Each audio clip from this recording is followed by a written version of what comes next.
Le dossier du prochain numéro de Reflet portera sur la vie communautaire, solution d'avenir. Il nous est apparu que la vie communautaire pouvait être une solution à la crise. Bientôt, on n'aura plus les moyens d'acheter chacun sa voiture, ses appareils électroménagers, et que de partager les objets matériels, ce sera une solution. La clé de la réussite des communautés, c'est la même que réussir son couple, mais un cran plus haut. Réussir son couple, c'est aider l'autre à grandir. Et dans la vie communautaire, c'est pareil, c'est aider tous les autres de la communauté à grandir. Grandir, c'est aller vers leurs tâches, trouver leur service à la vie. Et c'est plus facile à plusieurs de faire cette recherche. Et parce qu'on est transparent les uns avec les autres, le partage du bas est très facilité. On a moins de mal à laisser sa voiture à l'autre, à partager son lave-vaisselle, parce qu'il y a quelque chose de plus grand qui nous lie ensemble dans ce moment.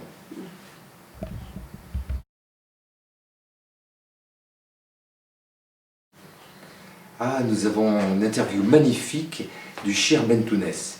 Le Cheikh Bentounès est un maître spirituel soufi, c'est-à-dire dans l'islam, c'est l'aspect le plus spirituel de la religion.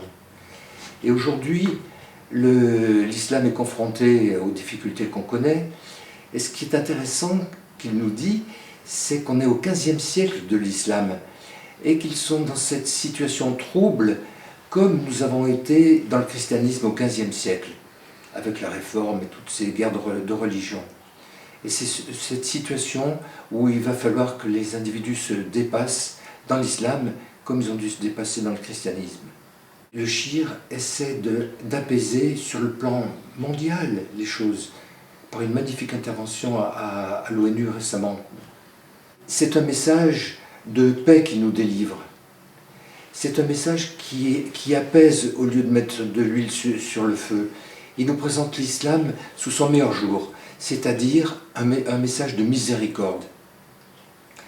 Toutes les sourates commencent par Dieu le miséricordieux, et c'est ça que porte le Cheikh Bentounès.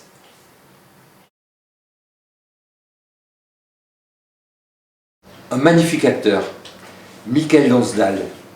Tout le monde l'a admiré dans le film Des hommes et des dieux, où il incarnait le médecin Luc. Mais cet homme est vraiment un homme de foi, ce n'était pas qu'un jeu d'acteur. C'est un homme qui prie continuellement. Du matin au soir, même quand il ne travaille pas, il prie. En cela, il est un exemple pour tous.